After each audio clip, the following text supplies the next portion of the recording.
Hello student.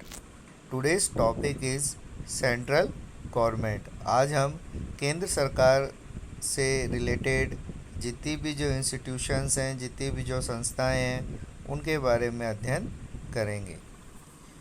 The three major part of the government as the follows: legislature, executive and judiciaries.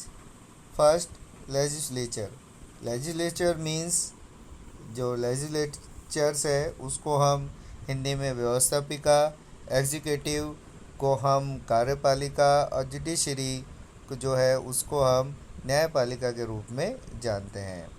First we discuss about legislatures यानी कि व्यवस्थापिका। The legislature is the first among the three part of the government. जो government के तीन जो अंग हैं उसमें सबसे पहला जो अंग है वो लेजिस्लेचर यानी व्यवस्थापिका को कहा जाता है।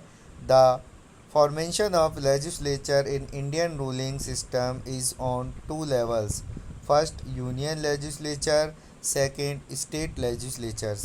अगर हम भारत का जो प्रशासन है, भारत का जो व्यवस्था है, जो हमारे संविधान के अनुसार जो व्यवस्था की गई है उसके आधार पर हम देखते हैं कि भारत में जो लेजिस्लेचर है यानी व्यवस्थापिका जो है उसके टू लेवल्स यानी कि दो स्तर है।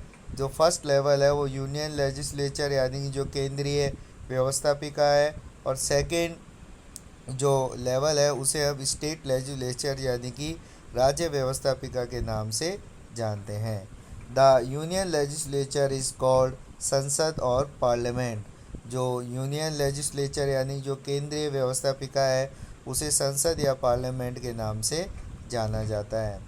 There is a provision of the article 79 of constitution that the Federation of India will have a parliament which is constructed by the president and two houses।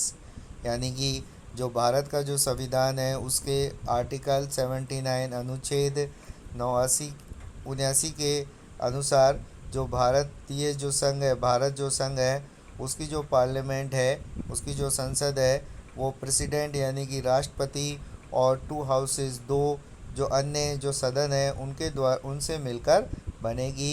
इन सदन के नाम जो लोकसभा और राज्यसभा, जो इन सदनों के नाम रखे गए हैं। These are collectively name of all three. The president, Lok Sabha and Rajya Sabha is called parliament. यानी कि जो राष्ट्रपति, लोकसभा और राज्यसभा से मिलकर जो जो इंस्टीट्यूशन यानी कि जो संगठन बनता है उसे हम पार्लियामेंट या संसद कहते हैं। तो हम कह सकते हैं कि जो पार्लियामेंट है उसमें राष्ट्रपति, लोकसभा और जो राज्यसभा है इन तीनों से मिलकर जो पार्लियामेंट यानी संसद का निर्माण होता है।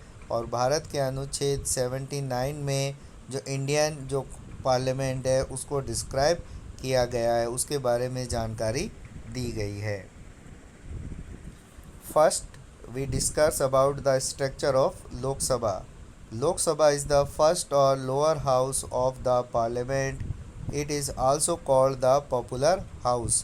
लोक सभा को हम फर्स्ट एंड लोअर हाउस यानी कि प्रथम और जो निम्न सदन के रूप में भी जानते हैं। साथ ही साथ इसे पॉपुलर हाउस यानी लोकप्रिय सदन के रूप में भी जाना, because its member are directly elected by the public. इसे लोकप्रिय सदन के रूप में भी जाना जाता है क्योंकि इसके जो मेंबर्स होते हैं, इसके जो सदस्य होते हैं, उनका चुनाव डायरेक्ट पब्लिक के द्वारा यानी कि जनता के द्वारा इसके जो सदस्य होते हैं उनका चुनाव किया जाता है। फर्स्ट, नंबर ऑफ मेंबर्स यानी कि सबसे पहले हम पढ़ेंगे कि जो सदस्य होते हैं उनकी संख्या इसमें कितनी होती है। The number of member of Lok Sabha was fixed 500 in the original constitution, but it was increased on occasions. Now it is made sure by the Constitution Act of Goa, Daman and Diu of 1987 that the maximum number of Lok Sabha can be 552।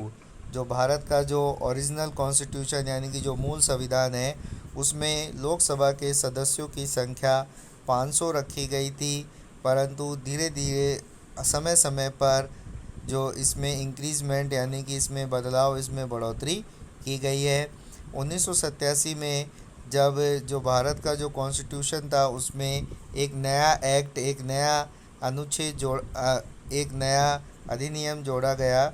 उसके अनुसार इस समय present time में जो maximum number of जो members हैं लोकसभा में वो है 552 552, अर्थात जो ज़्यादा से ज़्यादा इस समय 552 जो मेंबर्स हैं वो लोकसभा में हो सकते हैं, जिसमें 530 member from state electorals and 20 from union electorals could be elected. From them the president can nominate 2 members of Anglo-Indian communities। जो 552 जो टोटल मेंबर्स हैं उनमें से 530 मेंबर स्टेट के द्वारा इलेक्टेड होते हैं, 20 मेंबर यूनियन टेरिटरीज यानी कि जो केंद्र शासित प्रदेश हैं उनके द्वारा इलेक्टेड होते हैं, और 2 मेंबर्स को जो प्रेसिडेंट है यानी कि राष्ट्रपति है वो नॉमिनेट करता है, जो एंग्लो इंडियन कम्युनिटी से बिलोंग करते हैं। यानी कि लोकसभा में राष्ट्रपति के द्वारा 2 मेंबर्स, 2 सदस्यों को नॉमिनेट यानी कि मनोनीत किया जाता है। Election process, member of Lok Sabha are elected directly and the election is based on adult suffrage. In India 18 years old person is now considered as the adult. All the constituencies of Lok Sabha are kept on single membership। यानी कि जो लोकसभा के सदस्यों का जो चुनाव है वो एडल्ट सफरेज यानी कि जो वयस्क मताधिकार के द्वारा किया जाता है। भारत में वयस्क मताधिकार यानी कि जो वोट देने की जो आयु है वो 18 ईयर्स ओल्ड यानी कि 18 वर्ष के सभी व्यक्ति भारत में मत करने के लिए जो एलिजिबल यानी कि योग्य माने जाते हैं। और जो लोकसभा है, लोकसभा को अलग अलग कॉन्स्टिट्यूंसीज यानी कि निर्वाचन क्षेत्रों में विभाजित किया जाता है, और प्रत्येक जो कॉन्स्टिट्यूंसीज यानी कि हर निर्वाचन क्षेत्र में से एक सदस्य को चुना जाता है।